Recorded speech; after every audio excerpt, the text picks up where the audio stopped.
আল্লাহ রসুলের দরবারে একদিন হযরত আলী রাদিয়াল্লাহু তাআলা বসে আছে। আল্লাহ রসুল বলছে, বাবা আলী, খবরদার কোনোদিন হুট করে যেন দক্ষিণে যেও না, যদি যেও তো সাবধানে যেও, সাবধানে যেও। আল্লাহ রসুলের সাহাবী হযরত আলী রাদিয়াল্লাহু তাআলা আনহু দক্ষিণের দিকে যাচ্ছেন। আল্লাহ নবীর কথাটা মনে আছে, আমার রসুল দক্ষিণে যেতে নিষেধ করলো, আবার বলল যদি যাও সাবধানে যেও। যাই যেতে যেতে যেতে যেতে সামনে একটা গ্রাম পড়ে গেল, লোকালা পড়ে গেল। দেখছেন মসজিদি ঘর, আল্লাহর ঘর, এত পরিষ্কার, এত চকচকে, শানসৌগাত পাথর দিয়ে চকচক করে।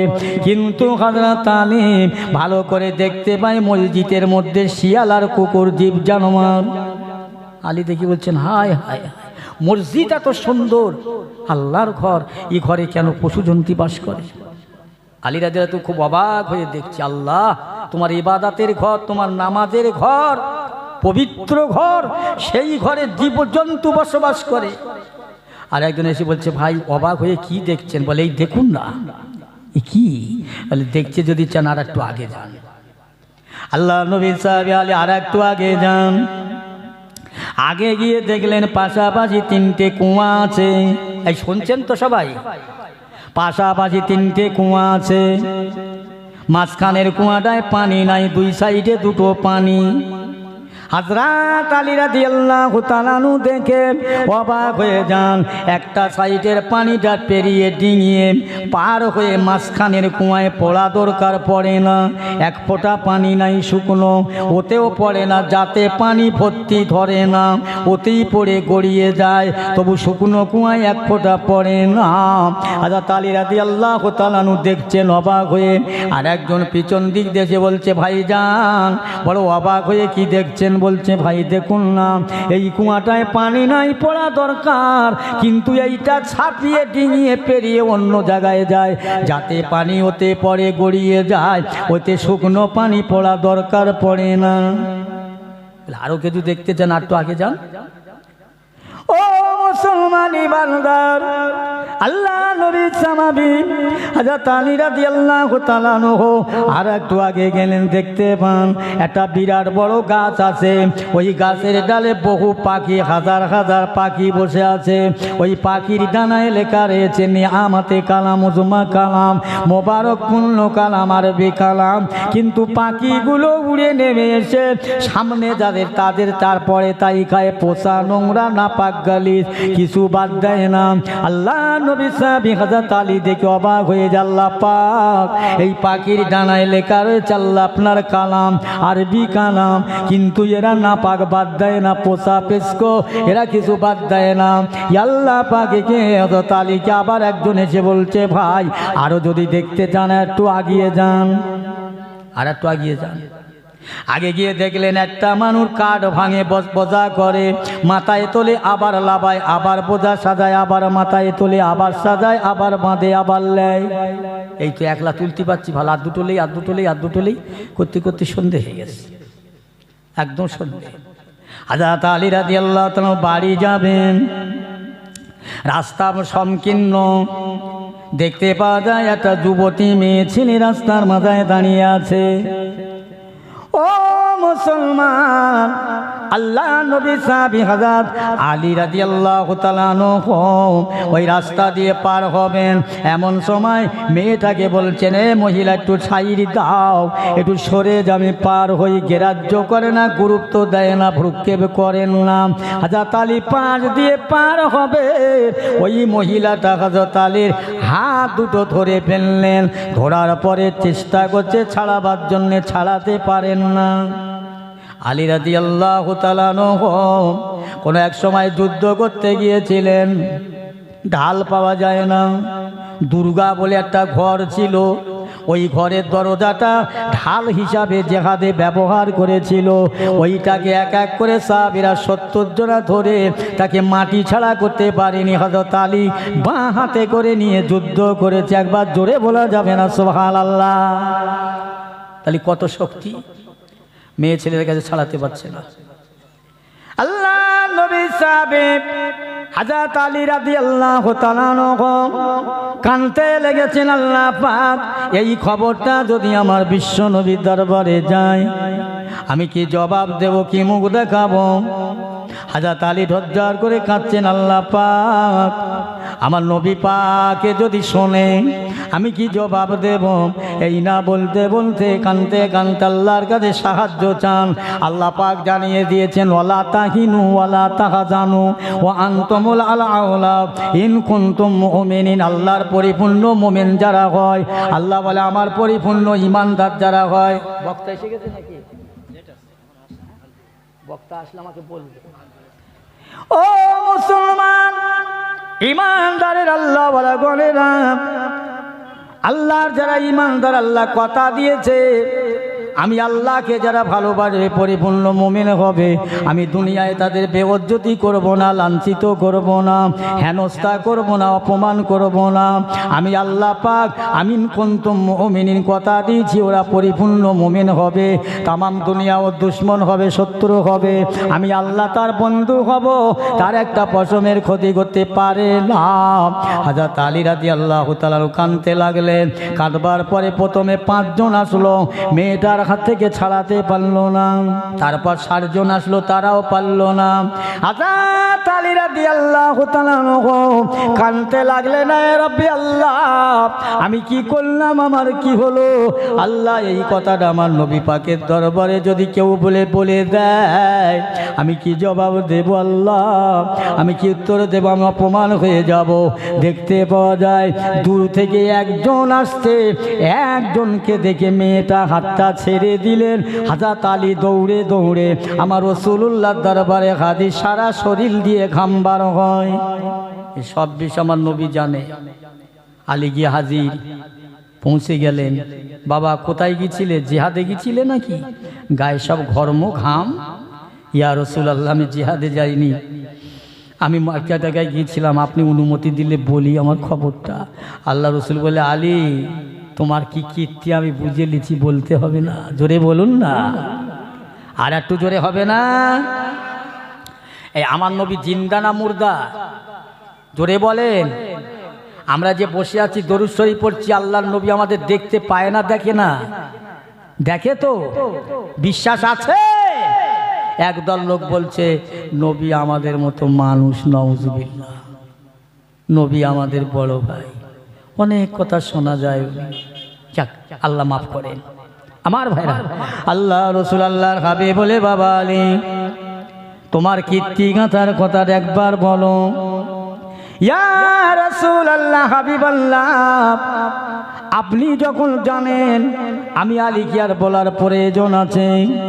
আল্লাহর নবী বললে, বাবা আলী লেখো, এটা আখিরি জামানার একটা নিদর্শন বাবা। দুনিয়াতে কিয়ামত হবে, এটা কিয়ামতের আলামত। ও বাবা আলী শুনে নাও, প্রথম তুমি যে মসজিদ ঘর দেখলে ওই মসজিদ হলো অত সুন্দর চকচকে জগজকে, ওর মধ্যে কোনো মুসলমান দেখতে পেলে না, জীব জানোয়ারে ভরা।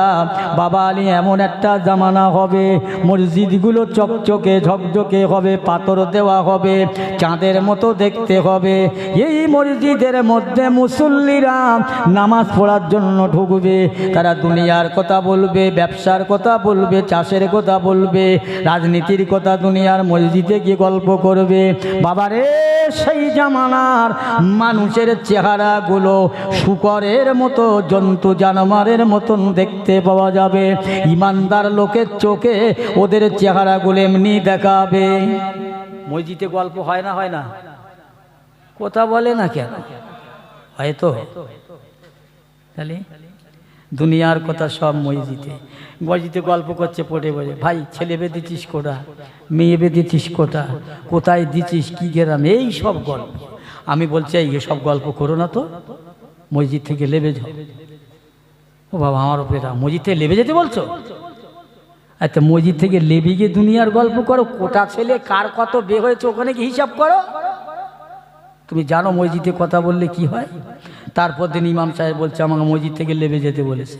কেন, কি জন্য বলেছে? বলছে আমরা এই গল্প বলছেন। তা তো ঠিক বলেছ, দুনিয়ার কথা মসজিদে চলে। চলে না। আল্লাহ রসুল বলছে বাবা আলী শোনো, দ্বিতীয় নাম্বার হলো পাশাপাশি তিনটে কুয়া দেখতে পেলে মাঝখানের কুয়ায় পানি পড়া দরকার পড়ে না, ডাইনের পানিটা বামে ভর্তি হতে পড়ে। ও বাবা আলী, এমন একটা দিনই হবে, এমন একটা সময় হবে সন্তানেরা বাপ মার মাথার ভুতে দিয়ে মাথার ধার দিয়ে চলে যাবে, বাপের পাশ দিয়ে চলে যাবে ধরম সাউরি ধরম সৌরের কাছে, শ্বশুরের কাছে শাশুড়ির কাছে, টাকা নিয়ে পয়সা নিয়ে রুটি নিয়ে পাকান পিঠে ঝুড়ি পিঠে গোস্ত পোলট্রি রান্না করে মার মাথার ধার দিয়ে বাপের মাথার ধার দিয়ে চলে যাবে। মা কাপড়াবে খাবার জন্যে, বাপ কাপড়াবে খাবার জন্যে। আসলে এইগুলো বাপের হক দেখলো না, এই জন্যে এই কুয়াটা তোমার নিদর্শন বাবা। আখিরি জামানার মানুষেরা বাপের সঙ্গে সম্পর্ক রাখবে না, যার টাকা আছে টাকাওয়ালার সঙ্গে সম্পর্ক রাখবে। এটা হলো আখিরি জামানার আলামত। এই হচ্ছে না, হয় না? হচ্ছে তো। হ্যাঁ, আমার নবী বলে গেছে গুলো ভবিষ্যৎ। ও বাবা আলী, একটা গাছে কয়টা পাখি আছে, ডানায় লেখা রয়েছে আরবি কালাম, পথে পড়া ভালো মন্দ দেখে না, কোনটা হালাল কোনটা হারাম দেখে না, সামনে যা পায় তাই খায়, নোংরা পচা পেস্কো নাপাক গালিস এইসব খেয়ে যায়। আমার নবী বলছেন ও বাবা আলী, এমন একটা জামানা হবে, ওই জামানায় আলেমের সংখ্যা বেড়ে যাবে, তাদের পেটে থাকবে কোরআন হাদিস ইজমা কিয়াস উসুল ফিকহ ফতোয়া ফরজ শরিয়াতের কিছু থাকবে বাবা। দুনিয়ায় তারা হারাম হালালের ভেদাভেদ করবে না, কোনটা হারাম কোনটা হালাল এ বিচার তারা করবেন। এইসব আলেমেরা এক মুরদে চালিয়ে যাবে বাবা। এটা হলো আখিরি জামানার আলামতের, কিয়ামতের আলামত। হচ্ছে না? এ মুসলমান, হযরত আলী রাদিয়াল্লাহু তাআলা আনহুকে নবী বলছে বাবা, একটা মানুষ কাঠ বোঝা সাজায়, মাথায় তোলে, আবার লাভায়, আবার লেয়, আবার মাথায় তোলে। এইরকম দিন আসবে, একটা মানুষ প্রথমে সে 1 বছরে 1 বিঘে জমি কিনবে, তারপর বছরে বলবে আর 1 বিঘা কিনবো, একতলা বাড়ি করলে বলবে তারপর বছরে 2 তালা করব। ও বাবা নি, এ দুনিয়ার বাড়াতে বাড়াতে বাড়াতে বাড়াতে বয়স হয়ে যাবে, ওর নামাজের সাথে সম্পর্ক থাকবে না, আল্লাহ রসুলের সাথে সম্পর্ক থাকবে না, দুনিয়ার সাথে সম্পর্ক, অর্থের সাথে সম্পর্ক। এটা হলো আখিরি জামানার কিয়ামতের আলামত। ও বাবা আলী, শেষ কথা মেয়েটা তোমার হাত ধরেছে, ওই মেয়েটা দুনিয়ার কোনো যুবতী নয়, ওটা হলো দুনিয়া। আর দুনিয়া ও মাজরাতুল আখিরাহ। জোরে বলেন না সুবহানাল্লাহ। রাসূল বলছে দুনিয়াটা হলো আখিরাতের খেতি বাড়ি, আখিরাতের জমিন বাবা। ওই মেয়েটা হলো দুনিয়া, তোমার হাতটা ধরেছে, তুমি এত কান্না কেঁদেছো, এত দোয়া করলে, তোমার খালাবার জন্য 5 জন আসলো পারলো না, 60 জন আসলো পারলো না, 5 জন তোমার 5 ওয়াক্ত নামাজে 5টা সৈন্য। ও বাবা, 30 দুগুণে 60 জন রমজান মাসে রোজা রেখেছো, 30টা নিয়ত করেছো, 30 দুগুণে 60 জন, ওরাও পারলো না, একজনা তোমার ছাড়িয়ে দিল, ওটা অন্য কেউ নাই বাবা, ওটা হলো তোমার অমূল্য ঈমান। একটু জোরে বলা যাবে না সুবহানাল্লাহ? বাবা আলী, তোমার ঈমান ছিল বলে আজকে মেয়েটা তোমাকে ছেড়ে দিল, নাইলে দুনিয়া তোমাকে গিলে নিত। যারা দুনিয়া যাদের গিলে নিয়েছে, দুনিয়া যাদের খেয়ে ফেলেছে, তারা দুনিয়ার সঙ্গে সুসম্পর্ক করেছে, আল্লাহর সঙ্গে তারা সম্পর্ক রাখতে পারল না। দুনিয়া গিলে ফেলেছে, ধরে ফেলেছে। একটু মহব্বতে দরুদ আল্লাহুম্মা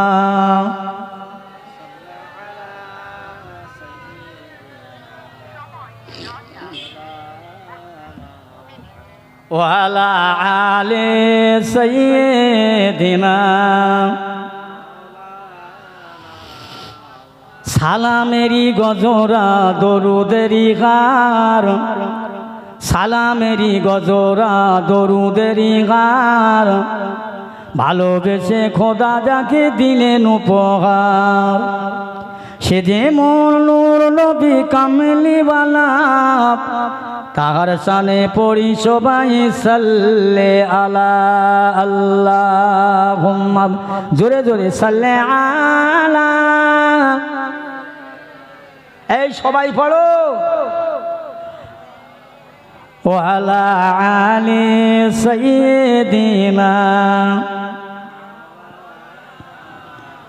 মদিনাতে কাঁদেন নবী মোদের পাপের লাগি, মদিনাতে কাঁদেন নবী মোদের পাপের লাগি, মোদের ব্যথায় কাতর হয়ে আছেন তিনি জাগি।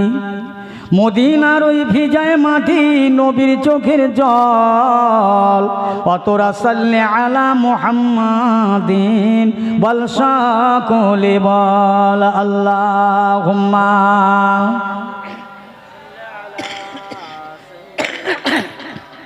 একটু পানি দেন, ইতি করে ঢেলে দেন। ওয়ালা আলি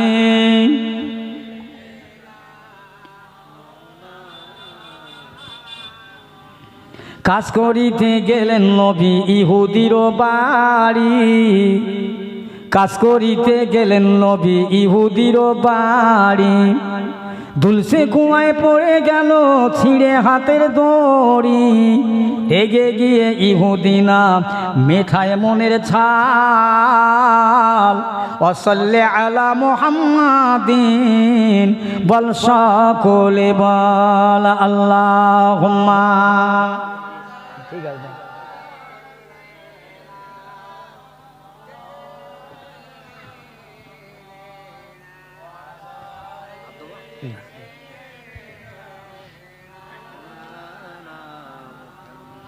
ইহুদির হাতটি ধরে বলেন নবী মোর, ইহুদির হাতটি ধরে বলেন নবী মোর, আমার দোষে মারলি কি ভাই, দোষ কি আছে তোর। এ কথাতে ইহুদির ভিজল হৃদয় তল,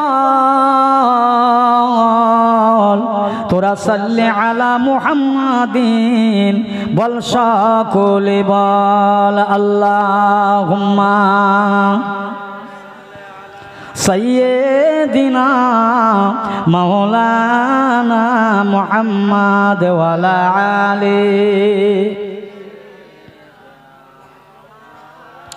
আলহামদুলিল্লাহ আমার ভাইয়েরা, পিয়ারা দোস্তেরা, শেষ কথা আমি দুটো বলে যাচ্ছি। যাদের বাপ মা বেঁচে আছে, আগে বাপ মাকে ভালোবাসেন। বাপ মার মনে কষ্ট দিলে মক্কা মদিনার ইমাম হলে রেহাই পাবে না, নিস্তার পাবে না। বাপের দোয়ায় মায়ের দোয়ায় এই স্টেজে কথা বলতে পারছি, খোদার কসম করে আমার পীরের দোয়া, আমার ওস্তাদের দোয়া, আপনাদের দোয়া। কথা বুঝছেন ও মুসলমানের ছেলেরা,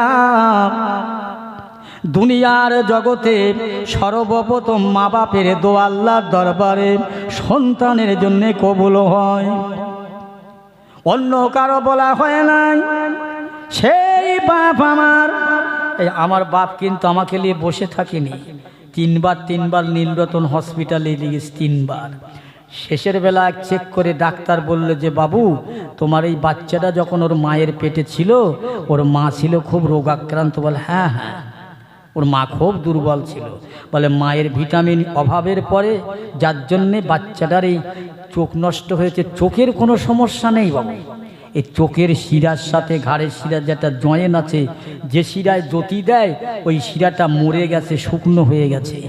আমার আব্বা বলেছিল অপারেশন করলে হয় না। বলে না বা, যেখানে পেটে থেকে জনম থেকে হয়েছে, আমরা ডাক্তার কোনো রিস্ক নিতে পারবো না। যদি তোমাদের আবেদনে আমরা অপারেশন করি, তাহলে যন্ত্রণা হয় না, যন্ত্রণা অপারেশনের পরে যন্ত্রণা হয়ে তুমি বাপ হয়ে তা করতে যেও না, যেভাবে আছো ওইভাবে থাক। বাড়ি এসে কাঁদতেন আমাকে নিয়ে, মামাদের পার্টিতে বসে লোককে জিজ্ঞাসা করতেন আমি চলে যাব, আমার এই বাচ্চাটার জন্য কি হবে। আমার আব্বা একদিন বলছে, কচি আমি চলে যাওয়ার পরে তোমার কি হবে একটু ভাবো না। আল্লাহ আব্বা কি ভাববো, কি করব, আমি কি করতে পারি। আর তবু একটা চিন্তা ভাবনা। আমি সে সময় বলেছিলাম, আব্বা আমি একটা নিয়ত করেছি, তোমার সঙ্গে বলিনি, আজকে বলছি। কি নিয়ত বাবা? আমি বাবা এই যে ওয়াজ নসিহত শুনছি আলেমদের মুখে না, গ্রামে ও গ্রামে, পাড়া ও পাড়া, এ দেশ ও দেশ, এই ওয়াজ আমি একদিন করব, আমার নিয়ত আছে। হ্যাঁ তুমি ওয়াজ করবে? আব্বা হ্যাঁ আমি নিয়ত করেছি। আরে বাবা তোমার ওয়াজ কে শুনবে? তুমি জনবন্ধ। আব্বা আমি শুনেছি আলেমদের কাছে বড় বড় আল্লাহর ওলি হয়েছে মা বাপের দোয়ায়। বাইজিদ বোস্তামি রহমতুল্লাহ মায়ের দোয়ায় ওলি হয়েছে। হ্যাঁ গৌসেল আজম হুজুর আব্দুল তিনি মায়ের দোয়া পেয়েছে। ইমাম বুখারী রহমতুল্লাহ বাপের দোয়া পেয়েছে। তোমরা যদি দোয়া চাও, তোমাদের দোয়া যদি আল্লাহ কবুল করে, আল্লাহ আমার একদিন ওয়াজ করিয়ে নেবে ইনশাল্লাহ, বুঝলেন? সেদিন আমার আব্বা জান অনেক চিন্তা করে করে বলেছিল, কচি আমার বড় চিন্তা হয়, আমার ইন্তেকালের পরে তুমি পয়সার হবে ঢোল বাজাও না বাঁশি বাজাও। একদল মানুষেরা তারা চাইছে ও বাঁশি বেজিয়ে খাবে, তো লিয়াত করছে কেন, ওয়াজ করছে কেন? অনেক কথা শুনি কানে, দুঃখ করি না। যাক, যে যা পারে বলে যাক, আমার জায়গা মতো আমি থাকি। আমার পীর হুকুম দিয়েছে, আমার ওস্তাদ হুকুম, যাও যা করছো করে খাও, যা করছো করে খাও। সেই দিন আমার আব্বা জান বলেছিলেন, কচি আমার তুমি আজ দোয়া চেয়েছো ওয়াজ করার জন্য, আমি দোয়া করছি, দোয়া করব, আল্লাহ তোমাকে ওয়াজ করার তৌফিক দান করুক। একবার জোরে বলা যাবে না সুবহানাল্লাহ? ও মুসলমানেরা, বাপের কি চিন্তা, সন্তানের জন্য কি চিন্তা, অবাক হয়ে যাবেন। আমার আব্বা আমাকে ডেকে বলছে, কচি তুমি ওয়াজ করবে, তোমার ওয়াজ শুনে মানুষ মুগ্ধকর হবে, সন্তুষ্ট হবে। একবার যেখান যাবে একবার গেলে হবে না বাবা, আল্লাহ তোমাকে বহুবার নিয়ে যাবে। ও মুসলমান, আমার আব্বা বলছে, কচি আমি রাখবো না বেশি দিন দুনিয়ায়, কিন্তু ওয়াজ করবার লাইনে একটা সমস্যা দেখা দেবে। বাস্তব কথা বলছি। আব্বা কি সমস্যা? এই তুমি ওয়াজ করতে যাবে, তোমার সাথে লোক যাবে, তার গাড়ি ভাড়া, তার রোজের দাম দেখা যাবে, বাড়িওয়ালা পয়সা দিতে কুলোয় না। এখন তুমি যদি ওদেরকে ডেকে একটু বলো যে একটু বাড়িয়ে দাও, ওরা তোমাকে উল্টো প্রশ্ন করবে, তুমি শুনে শুনে ওয়াজ করো আর পয়সা চেয়ে নাও। ও মুসলমান, আমার আব্বা বলেছে, আমি বলি আব্বা তাহলে কি করব? বাবা তোমার একটা কথা বলে যাই, শুনে নাও। ও বাবা শোনো, তুমি যেখানে ওয়াজ করতে যাবে, নসিহত করতে যাবে, তোমার সামনে যারা শ্রোতা হিসাবে, সামিহীন হিসাবে বসে থাকবে, তোমার অভাবের সংসার কষ্টের কথাদের কাছে বলবে, বলার পরে তারা যা যতটা দেবে, তাদের ময়ে মুরব্বী যারা কবরে শুয়ে যাবে, সাদগায়ে জারিয়া হবে কিয়ামত পর্যন্ত। যারা জীবিত দেবে তাদের আল্লাহ চাষাবাদে উন্নতি দেবে, ব্যবসা বাণিজ্যে বরকত দেবে, অভাব অনাটন দূর করবে। বাবা ওইদের টাকা দেওয়ায় তোমারও চলবে, তাদেরও চলবে। একবার জোরে বলা যাবে না সুবহানাল্লাহ? আর একটু জোরে হবে না সুবহানাল্লাহ? বহু দেশ আল্লাহ নিয়ে গেছে আপনাদের দোয়ায়, বহু দেশে গিয়েছি, বহু জায়গাতে। আপনার এই পশ্চিম বাংলায় যত জেলা আছে, ত্রিপুরায় থেকে ফোন করেছে, হুজুর জলসা আসতে সম্ভব নয়, পারবো না, যেখানে যেতে পারবো না, পারবো না। দোয়া রাখবেন, দোয়া করেন আমার জন্য, আমি দোয়া করি আল্লাহ তোমাদের হায়াত কিসমতে দারাজ করুক, আল্লাহ তোমাদের বাপ মা যাদের বেঁচে আছে বাপ মার হায়াত দারাজ করুক, বাপ মার পায়ের নিচে সন্তানের জান্নাত, বাপ মার কদম ধরে কাঁদলে সে যেন জান্নাতের চৌকার ধরে কাঁদে। জোরে বলেন সুবহানাল্লাহ, জোরে বলেন না সুবহানাল্লাহ? বাবাজি বেশি কথা নয়, দুটো কথা বলে গেলাম। আল্লাহর হস্তে আমার আব্বা জানের ওসিয়াত আপনাদের কাছে বললাম, জলসা ভাঙবেন না, ওটা উঠি করবেন না। যদি পারেন আমি নেমে যাব, আপনারা হাতে হাতে দিতে পারেন। বক্তা আসা পর্যন্ত এখন আছি ইনশাল্লাহ, কথা বুঝছেন তো? সেই বাপ মাকে সেবা করো, খিদমাত করো। যুবক বক্তা নিয়ে এসে যাও।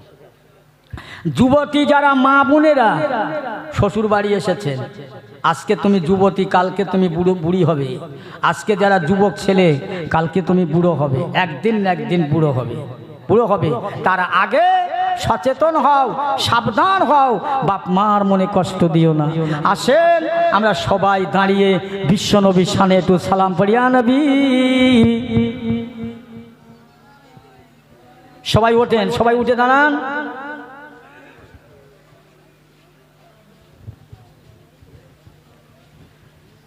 ইয়া নবী সালামু আলাইকা, ইয়া রাসূল সালামু আলাইকা, ইয়া হাবিব সালামু আলাইকা, সালাওয়াতুল্লাহ আলাইকা। তালাগাল বদরু আলাইনা واقتفت منه البدور مثله نكما راعينا كتويا وجيعا سروري يا نبي سلام يا رسول سلام من عليك يا حبيب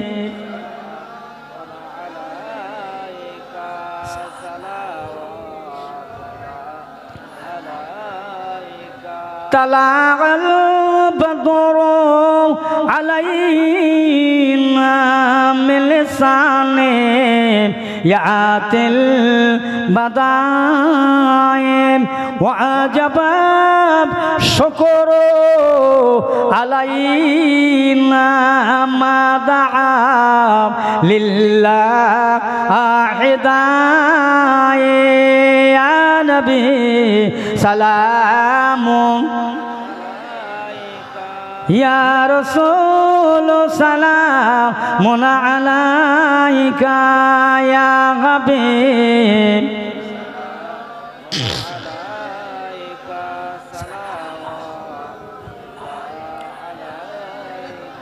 আপনারি ওসিলা দিয়া কান্দিলেন আদম হাওয়া, হইজ যে মাবুদের দয়া কবুল করিলেন দোয়া। ইয়া নবী সালাম ইয়া রাসূল সালামুন আলাইকা ইয়া হাবিব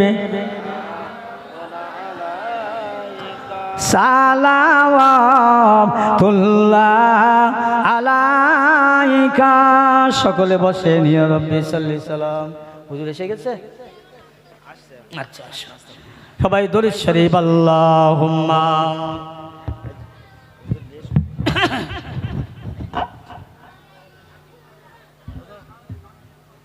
আল্লাহ কবুল করেন, আল্লাহ হায়াত দারাজ করেন, আল্লাহ ঈমান আমলে তারাক্কি দান। বাবা একটু লেভে যাই জলসা, কেউ ওটাউটি করো না, বসেন সকলে খুব মহাব্বতের সঙ্গে দরুদ আল্লাহুম্মা।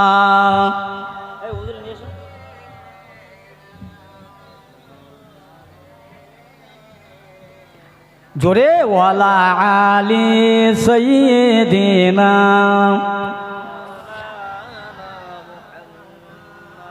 তুমি যে খোদার পিয়ারা হাবিব, তুমি যে খোদার পিয়ারা হাবিব, তোমারই সমতুল্য কেউ নাই আর, তোমারই মতন আকাশে ভ্রমণ করেনি কোনো পয়গম্বর। আল্লাহুম্মা জোরে সাল্লি আলা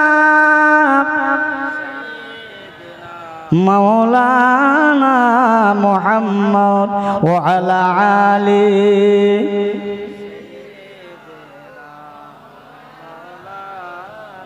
আলহামদুলিল্লাহ ভাইয়ের আমার, আজকে একটা কথা আপনাদের কাছে বলে যাব, সেটা হলো এই এমনই মানুষ আছে, এমনই লোক আছে সমাজে, যার বয়স 15, 16, 20, 25, 30 এরকম লোক আছে এখনো নামাজ পড়ে না। এর ভিতরে থাকলে থাকতে পারে। আমি অনুরোধ করব, আজ থেকে এই মজলিসে বসে ওয়াদা করেন যে আল্লাহ আগামীকাল থেকে আমি নামাজি হয়ে যাব, নামাজ পড়ব। আল্লাহ খুশি হবে, আল্লাহ রাজি হবে। আল্লাহ যার ওপরে খুশি, আল্লাহ যার ওপর রাজি, দুনিয়ার তার কোনো দুশ্মনে কিছু ক্ষতি করতে পারবে না। জোরে বলেন না সুবহানাল্লাহ। বুঝলেন? কাকে ভালোবাসবেন? কাকে ভালোবাসবেন? দুনিয়ায় আল্লাহকে, আল্লাহ রসুলকে ভালোবেসে যান। আর ভালোবাসতে গেলে কি ভালোবাসা বাসতে হবে, কি দিতে হবে? আল্লাহকে ভালোবাসতে গেলে, আল্লাহ রসুলকে ভালোবাসতে গেলে তার আদর্শ, তার নীতি, তার নিয়ম এগুলো মানতে হবে। আজকে বর্তমানে মুসলমানের সমাজে দেখা যাচ্ছে জি শিক্ষার অভাব কমে গিয়েছে, শিক্ষার অভাব। ইসলামিক শিক্ষা মুসলমানদের থেকে আমরা দেখেছি, যে সমস্ত ছেলেদের ব্রেন ভালো, মেধাবী ছেলে, ব্রেন ভালো আছে, লেখাপড়া ভালো হয়, ওদেরকে দিচ্ছে কোথায় জানো? কোথায় জানো? ইংলিশ মিডিয়ামে। ইংলিশ মিডিয়ামে, এই ইংলিশ মিডিয়ামে দিচ্ছে কেন?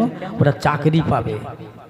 আল্লাহর কোরআন, আল্লাহর নবীর হাদিস শিখলে বলছেন কাল ময়দানে মহাশরে মা বাপের মাথায় সূর্যের চাইতে আরো জ্যোতির্ময় টুপি পরানো হবে। ওই আলেমের মাথার, আলেমের বাপ মার মাথায় আল্লাহ পরিয়ে দেবে। জোরে বলুন সুবহানাল্লাহ। জোরে বলেন না সুবহানাল্লাহ। এরা ছেলেরা মাদ্রাসায় দেবে না, আর ইসলামিক শিক্ষায় দেবে না। জেনে রাখেন, ইংরাজি পড়ে, ভূগোল পড়ে, ইতিহাস পড়ে কবরের আযাব মাফ হবে না। কবর জিয়ারত করলে কবরে কবুল হবে না।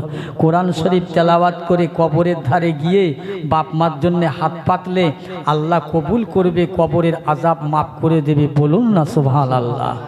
আজ দেখা যায় যে ছেলেটার নাকে শিকনি ঝরে, যারা ধুলোয় পড়ে গোড়াগড়ি খায়, যারা প্যান পরতে পারে না, যারা আলবাল করে কথা বলে, ওই সব ছেলেদের ধরে বলছে হুজুর আমার এই ছেলেটার ইসলামী শিক্ষা দাও, কোরআন শিক্ষা দাও। মাদ্রাসার হুজুররা কষ্টও করে বটে, ধরিয়ে বেরিয়ে একেবারে আলেম করে বাড়ি ফিরিয়ে দিল। আর ও চাকরি করছে ইংলিশ মিডিয়ামে পড়ে, ওর চাকরি করছে। এ ছেলেটা কোরআনের হাফেজ তৈরি হয়েছে। এই দুটো কি এক হবে? আমি দুটো হাত জোড় করে বলে যাব, খবরদার বাচ্চাদের, হ্যাঁ আপনি ইংরাজি শিক্ষা শিখাও। ভারতের মানুষ আমরা, বাস করতে গেলে আমাদের সবটার প্রয়োজন। এ শিক্ষা দাও, ও শিক্ষা দাও, কোরআন শিক্ষা দাও, হাদিস শিক্ষা দাও। যেটা কবরে, যেটা হাসরে পাওয়া যাবে, ময়দানে মহাশরে পাওয়া যাবে। আমার ভাইরা সেদিকে লক্ষ্য রাখবেন, সেদিকে খেয়াল রাখবেন। আর প্রত্যেক মানুষদের হক আদায় করবেন। আল্লাহর নবী বলে গেছেন, তোমার পাশে যদি একজন মানুষ থাকে, সে যদি মুসলমান না হয়, সে যদি অমুসলমান হয়, সে তোমার প্রতিবেশী, তার হক আদায় করবে। এই বিষয়ে একটা কথা মনে পড়ে যায়।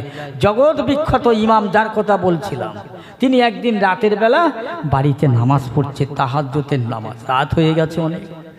তাহাজ্জুদের নামাজটা পড়ে বিবিকে জিজ্ঞাসা করছে, বিবি গো, এই পাশের চিল্লাচিল্লি হচ্ছে কেন? একটা অবলা মেয়ে ছেলে, একটা অবলা বাচ্চা। হুজুর ওই বাড়ি না, ওর স্বামী ছিল মদখোর মাতাল। ও সারাদিন কাজ করত, আর সন্ধ্যেবেলা বাড়ি এসে ওই টাকা দিয়ে মদ খেয়ে বিবিকে পেটায়, বাচ্চাকে পেটায়। তাই থেনে দেশের মানুষেরা সব থানায় এফআইআর করে চোখে তুলে নিয়ে গেছে। তাই কাঁদছে, ওই খাওয়া দাওয়ার কেউ নাই। জগতের ইমাম, ইমামে আজম আবু হানিফা রাহমাতুল্লাহ আলাইহি সকাল বেলা ফজরের নামাজটা পড়ে ওইভাবে থানায় চলে যান। দারোগা সাহেব বলে, হুজুর কি মনে করে এত ভোর সকাল বেলা আপনি আমাকে ডাকলে যেতাম। জগতের ইমাম বলছে, দারোগা সাহেব আমি আমার জন্য আসেননি, একটা মুচি চামারকে আপনি ধরে এনেছেন।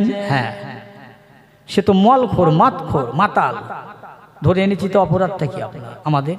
আপনি এসছেন কেন? ও বাবা দারোগা সাহেব, ওকে ধরে এনেছো, আমার কিছু হয় নাই। তবে শুনে এলাম ওর বাড়ি একটা মেয়ে ছেলে আছে, অবলা। বাচ্চা আছে অবলা, ওদের খাওয়া হয় না, না খেয়ে ঘরের মধ্যে কাঁধে চিল্লি মেরে আমি জগতের ইমাম নামাজ পড়বো, আমার নামাজ হয়তো আল্লাহ কবুল করবে না, তাই রাতের বেলা আসতে পারিনি, এসেছি বাবা দাও দাও ওই আসামিটা ছেড়ে দাও। হুজুর আমি ছেড়ে দিতাম না, আপনার সৌজন্যে বোধে আপনার অনুরোধে ছেড়ে দিলাম, চলে যান। একবার জোরে বলা যাবে না সুবহানাল্লাহ? লোকটা কিন্তু মুসি মাতাল, জগতের বড় ইমামকে বলে ছেড়ে দেয়। আল্লাহর ওলি যারা আস্তে আসছেন, পিছনে আসামিরা চিন্তা করে হায় হায় আমার দাদা ছিল, বাপ ছিল, আমার আত্মীয় স্বজন ছিল, কেউ আমার থানায় আসলো না আমার ছাড়াবার জন্য। মুসলমানদের বড় ইমাম, চার ইমামের এক ইমাম ইমামে আজম আবু হানিফা রাহমাতুল্লাহ আলাইহি আজ আমার ছাড়াতে আসলেন। কেন? এই লোকটার কি দায় হলো, এই লোকটার কি মায়া হলো, এই লোকটা কত ভালো মানুষ, আজ আমাকে ছাড়াতে আসলো। আল্লাহর ওলি আগে যায়, পিছনে ওই আসামিটা যায় আর চিন্তা করে না না না এই লোকটা যাতা লোক নয়, এই লোকটার মনে এত মায়া হলো। হুজুর বাড়ি গেলেন, লোকটা হুজুরের পিছন পিছন হুজুরের বাড়ি গেলেন। বাবা বসে যাও, জায়গা দিলেন, বসে বললেন বাবা শোনো আর বদমাইশি করো না বাবা, মাতলামি করো না বাবা, যাও জন দাও, কাজ করো, খাটো, রোজগার করো, বিবিকে খাওয়াও, বাচ্চাকে খাও, এটা তোমার হক, এটা তোমার ডিউটি, তোমার এটা মানতে হবে, করতে হবে। আল্লাহর বান্দার কাছ থেকে উঠিটা চলে গেলেন বাড়ি, বিবিটার হাত ধরে বাচ্চাটার হাত ধরে নিয়ে জগতের বড় ইমামের কাছে আসলে হুজুর আজ আমার জানে বড় মায়া লেগেছে, আমার জানে বড় দয়া হয়। হুজুর আমার নিজের জন্মদাতা পিতা ছিল, আমার মায়ের পেটের ভাই ছিল, আমার অনেক আপনজন, কেউ আমি 3 দিন 3 রাত থানায় ছিলাম, কেউ আমার যায় না ছাড়াবার জন্যে। আপনি যখন আমাকে ছাড়িয়ে এনেছেন, আপনার মধ্যে কত মহৎ জ্ঞান আছে হুজুর, আমি আর ফিরে যাব না বাড়ি এইভাবে। আপনি আপনার মহাবাণী আল্লাহর কলমা পড়ে আমাকে মুসলমান বানিয়ে দেন। জোরে বলা যাবে না? আদর্শ প্রতিবেশী হিসাবে মানতে হবে। পাশে আছে গরিব অসহায় দুস্থ অসুখালা মানুষ, তার ঘরে যাবে, আমার নবী বলেছে খবরদার এরা যেন কষ্ট না পায়। কাল কিয়ামতের মহামাঠে ময়দানে একদল মানুষ, তারা নামাজি হবে, রোজাদার হবে, তারা হজ করবে, জাকাত দেবে, তারা নেকির পাহাড় করবে, নেকির পাহাড় নিয়ে তারা হাসরের ময়দানে উঠবে। আল্লাহ রসুল বলেন ওই সব মানুষগুলো নেকি নিয়ে মাথায় করে উঠবেন, কিন্তু ওরা পরিবর্তে জাহান্নামে শেষকালে যাবে। ইয়া রাসূলুল্লাহ হাবিবাল্লাহ, ওদের নামাজ থাকবে, রোজা থাকবে, হজ থাকবে, জাকাত থাকবে, দান থাকবে, সাদকা থাকবে, ওরা মসজিদে দান করবে, জলসায় দান করবে, ওরা এত কিছু নেকি করবে, তারপরে কেন ওরা জাহান্নামে যাবে? আল্লাহ নবী বললেন ওই জন্যে যাবে। ওই মানুষটা একটা মানুষের বড় কথা বলেছে, তার চোখ দিয়ে পানি ঝরেছে, একটা মানুষের হক ফাঁকি দিয়েছে, ছেলের হক ফাঁকি, মেয়ের হক ফাঁকি দেয়, এতিম অসহায়ের হক ফাঁকি দিয়েছে, মানুষের চোরা কথা বলেছে, গিবাদ করেছে, চকলখুরি করেছে। ও বাবারা, ওই লোকটা নেকি নিয়ে দাঁড়িয়ে থাকবে, এসে বলবে দাও দাও, সেদিন তুমি আমাদের চোরা কথা বলেছো, কাঁদিয়েছো, দাও নেকি দাও। আমার ভাইরা এমনি করে করে তাড়াতাড়ি করে সবাই আসবে, যারা যারা পাবে, যাদের হক আদায় করেনি, এসে দেখা যাবে নেকি আর পাবে না, নেকি আর থাকবে না।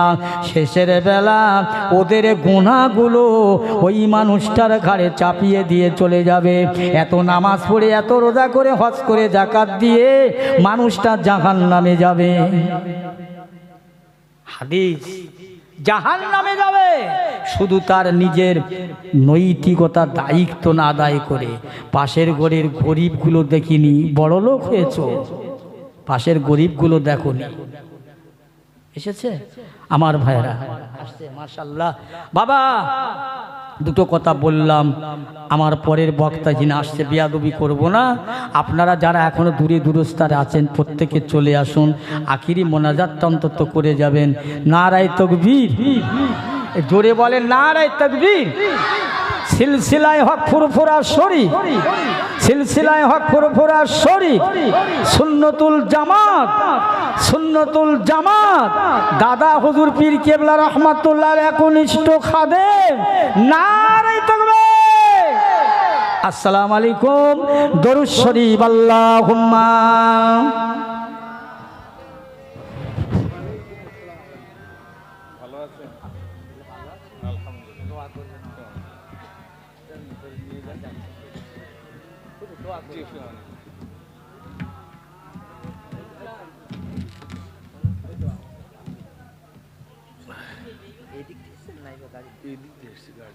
গাড়ি জাম হয়ে গেছে, একটা লরি খারাপ হয়ে গেছে। রাস্তা কম, লরি খারাপ হয়ে গেছে বলে তো ঘুরে এসছে। রাস্তার মধ্যে হ্যাঁ, তাই আমার কিন্তু যেতে এদিক থেকে আসবে। আসসালামু আলাইকুম ওয়া রাহমাতুল্লাহি ওয়া বারাকাতুহু।